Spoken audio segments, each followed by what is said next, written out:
Just জীবনে একটা ভুল করছো, আমাকে বিয়ে করে ফেলছো, বিকজ আমি তো তোমার জন্য পারফেক্ট না।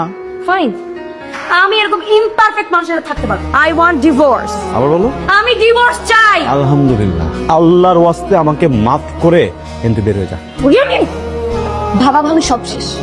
সুজন স্যার, কম্প্রোমাইজ করে এত গরিব মানুষের সাথে থাকা যায়, কিন্তু এইরকম একটা নোংরা মেন্টালিটির মানুষের সাথে কম্প্রোমাইজ করে আমি থাকতে পারবো না।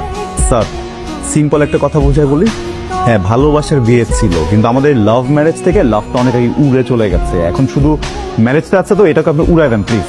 লাভ থাকবেও না। আমি কোথায়? হসপিটালে। কিচ্ছু হয়নি আপনার, কংগ্রাচুলেশন, আপনি মা হতে চলছে। কার মা? কে মা? আরে কার মাকে এই উল্টা অর্ডার প্রশ্ন করতেছো তুমি বোকা? তুমি মা, তোমার পেটের ভিতরে বাবু হতে চান, বাবু হতে চলেছি। একটু আগে ডিভোর্স পেপারে সাইন করে